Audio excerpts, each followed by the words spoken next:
अर्ध तत्सम भी होते हैं। अर्ध तत्सम मतलब तत्सम शब्द जो होते हैं, एक तो पूर्ण तरीके से वो तद्भव हो गए हैं, एक तो वो होते हैं, लेकिन अर्ध तत्सम में क्या होता है कि थोड़ा उनका बिगड़ा हुआ स्वरूप, मतलब उनमें थोड़ा सा चेंज आता है, तो वे अर्ध तत्सम कहलाते हैं। ठीक है, सबसे पहले इनका अगर हम देखें तो जो आपके शब्द हैं, एक संगठनात्मक आधार पर देखें हम, शब्दों के 3 भेद होते हैं। ठीक है, अगर संगठनात्मक आधार पर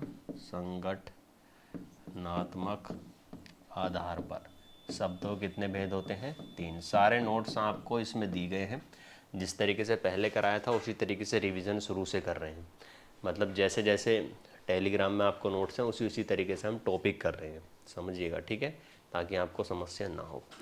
तो संगठनात्मक आधार पर शब्दों के 3 भेद होते हैं। कौन कौन से होते हैं?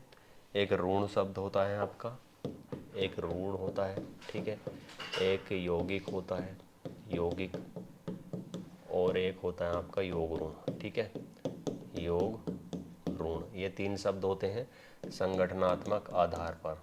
ठीक है, संगठनात्मक आधार पर हम बात कर रहे हैं आपके नात्मक। ठीक है, ये गै है संगठनात्मक आधार पर। आपके अगर सिलेबस की अगर हम बात करें तो इसमें शब्द जो हैं तत्सम, तद्भव, देशज, विदेशज, ये सभी हैं। आपका इन शब्दों का जिक्र नहीं है। जो संगठनात्मक आधार पर हम 3 शब्द देख रहे हैं, रूढ़, यौगिक, योग ऋण, लेकिन आते शब्दों में ही है, थोड़ा थोड़ा जान लेते हैं, बस ज़्यादा नहीं। ठीक है, यौगिक आपका जो रूढ़ शब्द है, रूढ़ मतलब एक ऐसा शब्द होगा जो किसी पर्टिकुलर व्यक्ति, विशेष, स्थान, वस्तु आदि के लिए होगा। ठीक है, जैसे ये कलम है तो कलम शब्द आप कलम के लिए ही यूज़ करेंगे, ना कि पेंसिल के लिए। ये सामने आप डिजिटल बोर्ड देख रहे हैं, तो ये डिजिटल बोर्ड शब्द जो है डिजिटल बोर्ड के लिए ही प्रयोग होगा, तो ये शब्द ऋण शब्द कहलाते हैं। अच्छा, फिर अगर हम बात करें, परिभाषा वही है कि वे शब्द जो एक अर्थ विशेष के लिए प्रयुक्त होते हैं वे सभी क्या कहलाते हैं? आपके ऋण शब्द कहलाते हैं। जैसे अब किसी का नाम है, ये तो अपवाद है कि और भी किसी का नाम हो सकता है, लेकिन पर्टिकुलर तो नाम उसी के लिए यूज़ हो रहा है जो एक है। ठीक है, कुर्सी है, घंटा है, तो मतलब कहने का तात्पर्य है कि वे शब्द जो किसी एक ही वस्तु, व्यक्ति विशेष के लिए प्रयोग होते हैं वे आपके रूढ़ शब्द कहलाते हैं। ठीक है, फिर आता है यौगिक शब्द। यौगिक शब्द क्या होता है आपका? यौगिक शब्द वे होते हैं जैसे कि हिम प्लस आल्य, मतलब 2 पद मिलेंगे और एक शब्द बनाएंगे, तो वे क्या होते हैं? यौगिक शब्द। ठीक है, ये तो आपका सिंपल है। यौगिक शब्द मतलब 2 पद मिलेंगे और एक शब्द बनेगा 2 पदों के मेल से। ठीक है, जैसे हिम प्लस आल्य, तो ये क्या हो जाएगा? हिमालय। ठीक है, हिम प्लस आल्य।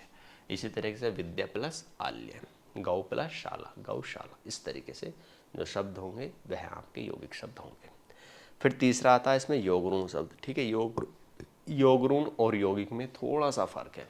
योग ऋण और यौगिक में थोड़ा सा फर्क है कि जो योग ऋण होगा ना, वो किसी तीसरे की तरफ, 2 पद जो मिलेंगे उनसे जो तीसरे का अर्थ जाएगा, मतलब दूसरे की तरफ जो इशारा जाएगा, वो शब्द जो होगा किसी अन्य की तरफ इशारा करेगा, वह योग ऋण होगा। जैसे पीत प्लस अंबर पीताम्बर होता है, पीत प्लस अंबर। ठीक है, पीताम्बर होता है। अब पीताम्बर आपने सुना होगा, ये पर्यायवाची होता है। ठीक है, पीताम्बर। फिर अगर हम बात करें जैसे गिरधारी, तो गिर प्लस धारी, ये आपका कृष्ण जी को बोलते हैं। ठीक है, पंकज कमल को बोलते हैं। तो मतलब योग ऋण शब्द वे होते हैं जो 2 पद भी हो सकते हैं, सिंपल भी हो सकता है। जैसे पंकज है, पंकज अब किसके लिए बोला जाता है? आपका कमल के लिए प्रयोग किया जाता है। तो सिंपल देख लिया आपने, संगठनात्मक आधार पर हमने शब्दों को देख लिया है। संदीप जी, पंकज, हाँ, संगठनात्मक आधार पर देख लिया है। आपके 3 प्रकार के शब्द हैं, 3 प्रकार के हमने देखा, ऋण शब्द, यौगिक और योग ऋण। ऋण जो किसी अर्थ विशेष के लिए प्रयुक्त हों, यौगिक 2 पदों से मिलकर बने लेकिन अर्थ वही रहे, योग ऋण में आपका वो किसी अन्य अर्थ विशेष के लिए प्रयुक्त होते हैं। ठीक है, अब उत्पत्ति की दृष्टि से शब्दों के 5 भेद होते हैं। अगर हम बात करें जो मेन हमारे हैं, जो आपके सिलेबस के पॉइंट ऑफ व्यू से हैं, तो उत्पत्ति की दृष्टि से शब्दों के कितने भेद होते हैं? 5। ठीक है, शब्दों के 5 भेद। ऑब्जेक्टिव में तो बहुत ही मुश्किल है इस तरीके से बूझे, आपके बूझे नहीं है, ठीक है। फिर भी आपको याद रखना है उत्पत्ति की दृष्टि से शब्दों के कितने भेद होते हैं, 5 भेद होते हैं। आवाज़ तो क्लियर आ रही है ना? जलद, हाँ बिल्कुल संदीप जी, बिल्कुल हो सकता है। उत्पत्ति की दृष्टि से 5। अब यहाँ से गेम बनना शुरू होता है जो आपके परीक्षा की दृष्टि से बहुत ज़्यादा इम्पोर्टेंट है, ठीक है। चलिए, तो पहला जो है तत्सम है। तत्सम, तत्सम, ठीक है। तत् मतलब उसके और सम मतलब समान, तो तत् प्लस सम का मतलब होता है उसके समान, ठीक है। क्या होता है? उसके समान। अर्थात तत्सम शब्द क्या होते हैं? जो आपके संस्कृत के शब्द होते हैं जो हूबहू हमारी बोलचाल में प्रयोग हो, या कुछ शब्द ऐसे होते हैं जो संस्कृत के हम जो के त्यों प्रयोग करते हैं। All clear video and audio, ठीक है, ठीक है। तो वे शब्द जो संस्कृत के जो के त्यों प्रयोग होते हैं, या वे शब्द जो हमारी दैनिक दिनचर्या में संस्कृत शब्दों के बिना बदलाव हुए प्रयोग किए जाते हैं, वे सभी शब्द क्या कहलाते हैं? आपके तत्सम शब्द कहलाते हैं। तत्सम शब्द कहलाते हैं, ठीक है। जैसे अगर हम तत्सम शब्दों के उदाहरण देखें, जैसे आप सात, अब सप्तम है तो सप्तम को हम सात कहते हैं, ठीक है। सप्तम यानी कि सात। अष्टम, ठीक है, अष्टम। और आपका जैसे और भी शब्द है इसमें, एक इष्टिका होता है, ये ईंट का होता है, ठीक है, इष्टिका। और अक्षी आँख का तत्सम होता है। इस तरीके से मतलब बहुत सारे शब्द हैं। तो वो तत्सम शब्द जो होते हैं ना, वे अपने आप में बिना परिवर्तन हुए प्रयोग किए जाते हैं, तत्सम शब्द, ठीक है। जैसे कपि, कपि को हम बंदर कहते हैं तो कपि तत्सम शब्द है। मनुष्य तत्सम शब्द है। तो कहने का तात्पर्य है कि हमें यह तो अब याद करना ही पड़ेगा जो इम्पोर्टेंट शब्द हैं। जो इम्पोर्टेंट शब्द हैं वे तो हमें याद करने पड़ेंगे। जैसे हल्दी का हरिद्रा होता है तत्सम शब्द, ठीक है। हरिद्रा, हल्दी का जो होता है ये काफ़ी पूजा जाता है, हरिद्रा होता है, हरिद्रा, ठीक है, हल्दी का होता है। बहुत सारे इंपॉर्टेंट शब्द हैं। अगर कूर्चिका का बात करें, कूर्चिका कूंची का होता है, ठीक है, ये भी शब्द काफ़ी पूछा जाता है। कूर्चिका, ये कूंची का तत्सम होता है। और अगर हम बात करें जो आपका और तत्सम शब्द, जैसे कपाट है, ये तत्सम शब्द है, इसका तद्भव किवाड़ होता है। दोनों साथ साथ चल रहे हैं। तद्भव क्या होगा? अब तद्भव वे शब्द होंगे जिनमें संस्कृत के शब्दों में आम बोलचाल की दृष्टि से कुछ बदलाव हो गया है, ठीक है। सिंपल भाषा में देखें तो संस्कृत के ऐसे शब्द जो भाषा की विकास यात्रा में परिवर्तित होकर हिंदी भाषा में प्रयोग किए जा रहे हैं, वे सभी आपके तद्भव शब्द कहलाते हैं। कहने का तात्पर्य है कि जो तद्भव और तत्सम, तत्सम मतलब उसी के समान है, बिल्कुल कोई चेंज नहीं है। तद्भव मतलब उसमें कुछ ना कुछ परिवर्तन हुआ है तद्भव शब्दों में, ठीक है, तद्भव शब्दों में। अब जैसे इसमें आपका एक कुक्कुर होता है, कुक्कुर तत्सम शब्द, ठीक है, कुक्कुर, तो ये आपका कुत्ते का तद्भव तत्सम होता है, ठीक है। इसका जो तद्भव होता है वह कुत्ता होता है, ठीक है, कुक्कुर का। फिर अगर हम बात करें तो हरिद्रा हमने देख लिया। और एक गर्दभ होता है, गर्दभ ये गधे का होता है, ठीक है, गर्दभ ये आपका गधा इसका होता है, ठीक है। बहुत सारे शब्द हैं, इम्पोर्टेंट शब्द आपको दे दिए जाएंगे, बाकी तो रिवीजन चल ही रहा है, ठीक है। फिर हम इसमें और देखें, आपका चतुर्थ हुआ, पंचम हुआ, इस तरीके से षष्टम हुआ, ठीक है, अष्टम हुआ, और एकादश 11 का हुआ। तो ये गिनतियों पर भी थोड़ा ध्यान देना है, ठीक है। फिर अगर हम बात करें दृष्टि, तो डीठी इसका तद्भव होता है। और अट्टालिका का अटारी होता है, ये भी काफ़ी पूछा जाता है, ठीक है। अट्टालिका इसका क्या होता है? अटारी होता है, ठीक है। अट्टालिका का क्या होता है? अटारी होता है। फिर और भी इम्पोर्टेंट देखें, मौक्तिक का मोती होता है, ठीक है। मौक्तिक शब्द भी काफ़ी आता है, मौक्तिक इसका आपका मोती होता है, ठीक है। और कपि का तो आपने देख ही लिया, कपि तत्सम शब्द है, इसका तद्भव बंदर है, ठीक है। और फिर हम और बात करें आपके चूर्ण का चूरन होता है, सिंपल शब्द है, ठीक है। और पूर्ण का पूरा हो जाएगा, ये तो बहुत सिंपल है, ठीक है। फिर अगर हम बात करें व्याघ्र जो होता है वो बाघ का होता है, व्याघ्र, ठीक है। व्याघ्र किसका होता है? बाघ का होता है, ठीक है, व्याघ्र ये बाघ का होता है, ठीक है, बाघ। और भगिनी बहन का तत्सम होता है, भगिनी, ठीक है, ये भी इम्पोर्टेंट है। अब इसमें आगे चलते हैं। अब इसमें तीसरा जो प्रकार है, हमने पहले दो प्रकार देखे जो आपके इनको डिवाइड किया गया है उत्पत्ति की दृष्टि से, शब्दों के 5 भेद हैं। कुछ जैसे अर्ध तत्सम में पूछे जाते हैं, तो अर्ध तत्सम में जैसे कि आपका कुछ स्वरूप जैसे बच्छ, मुंह, इस तरीके से प्रयोग होते हैं, ठीक है। ये पहचानना थोड़ा कठिन हो जाता है, लेकिन आप अगर तत्सम, तद्भव, देशज, विदेशज इन सभी को पहचानते हैं थोड़ा थोड़ा, तो वहाँ पर ऑप्शन फाइंड करने में आपको आसानी रहती है, ठीक है। जब आप ऑप्शन काटेंगे, एक ऑप्शन में आपका उसमें देशज दिया होगा, एक में विदेशी दिया होगा, एक में तद्भव दिया होगा, ठीक है, इस तरीके से। तो बाकी चौथा जो ऑप्शन होगा उसमें आपका अर्ध तत्सम दिया हुआ होगा। कहने का तात्पर्य है कि अर्ध तत्सम शब्द आपको अगर पूछता है कि निम्नलिखित में से कौन सा अर्ध तत्सम शब्द है, तो आपको थोड़ा पहचान करनी पड़ेगी कि ये देशज है या तत्सम है या विदेशी है। फिर आप वहाँ से ऑप्शन को काटेंगे और जो आपका दो ऑप्शन तो नॉर्मली हट ही जाते हैं, फिर दो में आपको पता होना चाहिए थोड़ा, ठीक है। तो अर्ध तत्सम शब्द भी बहुत हैं, लेकिन उनको याद करना बहुत ही हार्ड टास्क हो जाएगा एक तरीके से। तो जो हम इसमें कहना चाह रहे हैं कि आपको किस तरीके से फाइंड करना है आंसर, आपका ऑब्जेक्टिव टाइप पेपर है, आपको अगर विकल्प में पूछता है कि निम्नलिखित में से कौन सा अर्ध तत्सम शब्द है, तो आप कोशिश करें विकल्प को हटाने की, कौन सा नहीं हो सकता है, ठीक है। ऑब्जेक्टिव टाइप में यही रहता है कि कोशिश किया करें कि कौन सा नहीं हो सकता है, ठीक है, उसको पहले हटाएं। फिर देशज, देशज शब्द क्या होंगे, नाम से स्पष्ट है, देशज भाई जिनकी उत्पत्ति का कोई मतलब व्याकरणिक स्रोत ही नहीं है, देश में उत्पन्न हुए हैं, ठीक है, देशज शब्द कहलाएंगे। सिंपल परिभाषा, देश में उत्पन्न हुए शब्द मतलब ऐसे शब्द जो देश में उत्पन्न हुए और जिनकी व्याकरणिक स्रोत नहीं है, ग्रामेटिकल रिसोर्स नहीं है कि हाँ इसमें ये कैसे उत्पन्न हुए हैं, ठीक है। बेसिकली जो आपके शब्द होते हैं देशज शब्द, वो देसी शब्द होते हैं, मतलब आम बोलचाल की दृष्टि में गांव देहात से जो लोग आते हैं, बहुत सारे शब्द होते हैं जो प्रयोग किए जाते हैं और वो देशज शब्दों की श्रेणी में आते हैं। जैसे हम बात करें तो देशज शब्दों में क्या क्या होता है, जैसे गड़बड़ हुआ, घोटाला हुआ, जुगाड़ हुआ, ठीक है। देशज में कैसे कैसे शब्द आते हैं, जैसे गड़बड़ हुआ,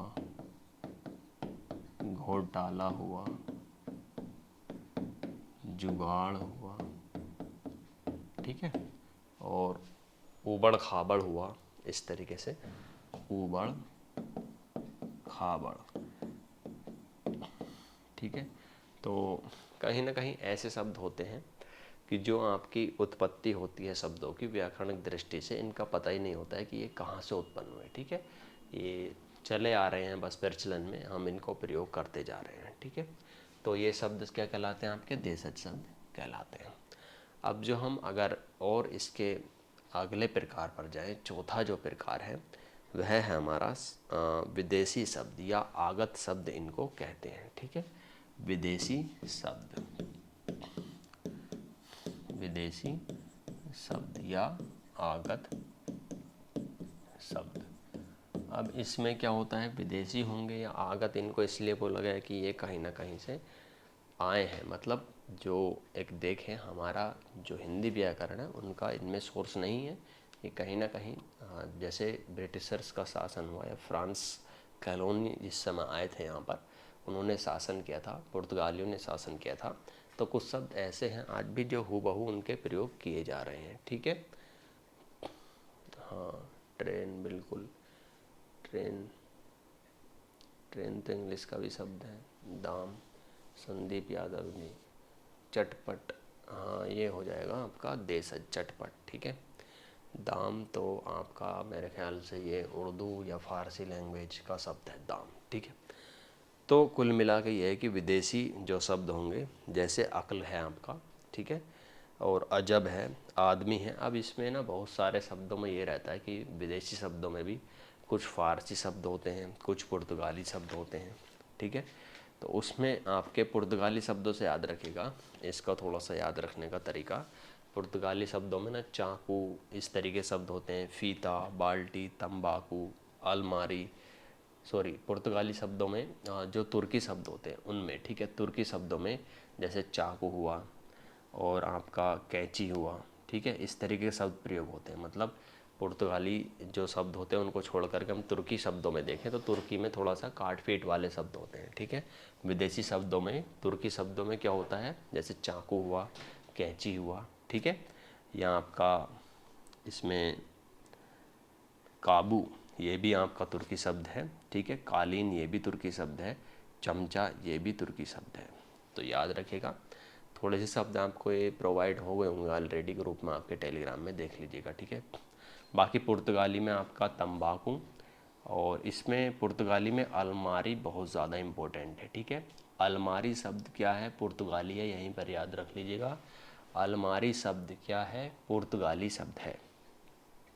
और आल्पिन भी पुर्तगाली है। अलमारी और आल्पिन दोनों ए से शुरू हो रहे हैं, एक आ से और एक ए से। तो अलमारी और आल्पिन कैसे शब्द हैं, पुर्तगाली शब्द हैं, ठीक है। तंबाकू इन्हीं का दिया हुआ शब्द है। तंबाकू की खेती जिस समय शासन कर रहे थे उस समय ये प्रचलन में था सब, ठीक है। तो तंबाकू भी आपका पुर्तगाली शब्द है। बाल्टी भी तुर्की शब्दों में थोड़ा याद रखेगा, कैंची, चम्मच और ये कालीन। और उर्दू शब्द भी तुर्की का है, उर्दू, ठीक है, चेचक, ये बस इतने याद रखेगा। अरबी शब्दों में बहुत सारे हैं, अकल हुआ, और मतलब शब्द बहुत सारे हैं, थोड़ा थोड़ा रिवीजन हम इसमें करते रहेंगे। बाल्टी, बाल्टी तो आपका पुर्तगाली है, ठीक है। पूजा सिंह, बाल्टी पुर्तगाली है। रेलगाड़ी देशज शब्द होगा, बिल्कुल नहीं होने का। रेलगाड़ी देशज शब्द बिल्कुल नहीं होने का, संकर शब्द होगा, ठीक है। भाई रेलगाड़ी देशज शब्द कैसे बना देंगे आप, देशज शब्द कैसे बना देंगे रेलगाड़ी को। रेल गाड़ी दोनों अलग अलग हैं, ठीक है। रेल आपका अंग्रेजी का शब्द है और गाड़ी आपका हिंदी का शब्द है, ठीक है। जैसे जांच करता है तो जांच आपका हिंदी का है और करता तत्सम। अब ये तो हम देशज विदेशी शब्द देख रहे थे, अब एक संकर शब्द का टाइप है जो आप बूझना चाह रहे हैं, ठीक है। जो संकर शब्द होते हैं ना, संकर, संकर क्या होगा, संकर शब्दों में क्या होगा, ध्यान दीजिएगा। संकर शब्दों में होगा कि दो भिन्न भाषाओं के शब्द मिलकर एक शब्द की निर्माण करेंगे, एक शब्द का निर्माण करेंगे, ठीक है। दो भिन्न भाषाओं के शब्द, दो भिन्न भाषाओं के शब्द इसमें मिलते हैं आपस में, ठीक है, शब्द या पद, ठीक है, ये मिलते हैं और ये आपका संकर शब्द की श्रेणी में आते हैं। जैसे रेलगाड़ी हुआ या आपका जांच करता हुआ। अब रेल इंग्लिश का शब्द है, रेल प्लस गाड़ी, अगर इसको अलग करके लिखें तो रेल आपका इंग्लिश का शब्द है और गाड़ी आपका हिंदी का शब्द है, ठीक है। इस तरीके से अगर हम जांच करता देखें तो जांच और करता, जांच आपका जो शब्द है वह हिंदी का शब्द है, ठीक है। और जो आपका कर्ता शब्द है वह है तत्सम, ये हिंदी है और ये तत्सम। कहने का तात्पर्य आपको सिंपल पता चल गया होगा। पारिभाषिक दृष्टि से भी आपसे अगर पूछता है कि जब दो भिन्न भाषाओं के शब्द आपस में मिलते हैं तो जो उन शब्दों की उत्पत्ति होती है वह किस प्रकार के शब्द कहलाते हैं, तो वे आपके संकर शब्द कहलाते हैं, ठीक है। क्या कहलाते हैं, संकर शब्द कहलाते हैं। अब जैसे कुछ है चमकदार, ये हिंदी और फारसी का है, चमकदार, ठीक है। और जेल खाना अंग्रेजी और फारसी का, जेल आपका ये फारसी का शब्द है और खाना, सॉरी जेल अंग्रेजी का शब्द है और खाना फारसी का, ठीक है। जेल खाना में जेल आपका अंग्रेजी का शब्द है और खाना जो है वो फारसी का शब्द है। कहने का तात्पर्य है, सिंपल आपको पता चल जाएगा कि कौन सा संकर शब्द है। जब आप उसको थोड़ा सा तोड़ करके देखेंगे शब्द को तो आपको वहाँ पर खुद ब खुद पता चल जाएगा कि ये कौन से प्रकार का शब्द है, ठीक है। चलिए, तो ये शब्द जो हमने आपको बताए हैं अभी फ़िलहाल, तो ये आपके तत्सम, तद्भव, देशज, विदेशज और संकर, ठीक है। वो संगठनात्मक दृष्टि से भी थोड़ा बता दिया है ताकि आपको ध्यान रहे। और उत्पत्ति की दृष्टि से 5 प्रकार हमने देख लिए हैं, ठीक है। और ये सारे शब्द जो हैं आपके मतलब क्या हैं, बहुत ज़्यादा इम्पोर्टेंट हैं आपके टॉपिक में, ठीक है। जैसे अगर हम हिंदी और फारसी के देखें तो थाना हिंदी का शब्द होता है वैसे, और दार फारसी का होता है। ठीक है, ये शब्द फ़िलहाल अभी हमने किए हैं, और इसमें से जैसे जैसे हम अभी ऑब्जेक्टिव में या शॉर्ट नोट्स में जैसे डालते हैं, तो की नोट्स तरीके से हम इनको थोड़ा थोड़ा करते रहेंगे। रिवीजन मल्टीपल तरीके से शब्दावली का चलता रहेगा। ठीक है, अभी हम थोड़ा सा फोकस करेंगे कि किस तरीके से हमारे द्वारा सारे टॉपिक हो जाएं। जब आपके टॉपिक हो जाएंगे तो आप सारे टॉपिक्स में दोबारा भी निकल जाएंगे, तो फिर आपको और आसानी होगी। फ़िलहाल अगर आपके टॉपिक अभी कंठस्थ हैं, जितने आपने लाइव क्लास किए हैं, तो फोकस करें, कोई सी बुक हो आप उसको क्वेश्चन लगा सकते हैं। ठीक है, बहुत से स्टूडेंट्स आदित्य वाली जो बुक है अभी तो फ़िलहाल, तो उसमें से क्वेश्चन लगा रहे, तो उसमें थोड़ी मतलब गलती है, मिस्टेक है कहीं कहीं पर, तो बेहिचक आप भेज दिया करें। ठीक है, कुछ गलती हैं उसमें। ठीक है, इसके बाद जैसे ग्रुप में आपका जो दूसरा टॉपिक हमने कराया होगा, इसका पीडीएफ जब आप ग्रुप को ओपन करेंगे, टेलीग्राम वाला शुरू में ही दे दिया गया है ऊपर से। ठीक है, जैसे जैसे मैं क्लास अब कराऊँगा आपकी, तो सबसे पहले जो क्लास हुई था समतत्व की, तो टेलीग्राम में आप स्क्रॉल करेंगे, सबसे ऊपर ही आपको इसका पीडीएफ मिलेगा जो इम्पोर्टेंट शब्द है। ठीक है, इसी प्रक्रम में हम चलेंगे ताकि आपको नोट्स सर्च करने में भी प्रॉब्लम ना हो। ठीक है, महत्वपूर्ण शब्द, अब इसमें जो हम विकारी और अविकारी शब्द कर लेंगे, जैसे संज्ञा, सर्वनाम, क्रिया विशेषण, इन कल चारों को कल को फिनिश कर देंगे। ठीक है, फास्टली करेंगे थोड़ा। अब फास्टली यही है कि मतलब इस तरीके से ही करेंगे। ठीक है, चीज़ों को समझते हुए भी चलेंगे। बहुत शब्द हैं, अब तरह तरह के शब्द हैं, और मैं कोशिश करूँगा अगर बनता है हिसाब तो अब कि और भी ज़्यादा जो शब्द हैं। वैसे आपने देखा होगा टेलीग्राम में मैं ये कोशिश कर रहा हूँ कि जो ARO के एग्ज़ाम होते हैं या यूपी के एग्ज़ाम होते हैं, उनमें क्या होता है कि जो क्वेश्चन आए हुए होते हैं ना, उनको जब टेस्ट वगैरह हम भी लगाते हैं, तो वो जो क्वेश्चन समरी होती है वो आपको दे करके वहाँ पर एक्सप्लेन किया जाता है, ताकि आप उससे ज़्यादा से ज़्यादा अपने आप को मजबूत कर सकें। ठीक है, चलिए कल मिलते हैं क्लास में आपका, और 30 मिनट दीजिए, मैं ज़्यादा नहीं कहता, 30 मिनट आप साथ दीजिए, और 30 मिनट दिन में कभी भी रिवाइज़ कर लीजिए 100%। मैं ज़्यादा तो कहता नहीं, लेकिन आप इसमें से आराम से 22 से 23 प्लस स्कोर कर जाएंगे। ठीक है, बहुत सी चीज़ें हैं अभी, ये तो हल्की हल्की थोड़ी चीज़ें हैं, कुछ टिपिकल चीज़ें भी हैं, इतनी टिपिकल नहीं है, करेंगे तो आराम से हो जाएगा। टिपिकल हैं तो सबके लिए हैं, अगर नॉर्मल स्कोर हर कोई करता है 22, तो आप उससे ज़्यादा करेंगे। अगर हार्ड है तो हो सकता है 20 पर सब अटक जाए। तो ये तो पैटर्न चलता रहता है, लेकिन कोशिश करेंगे कि ज़्यादा से ज़्यादा हम सेलेक्टिव चीज़ों को करें। ठीक है, थैंक यू, कल मिलते हैं सेम टाइम। ओके,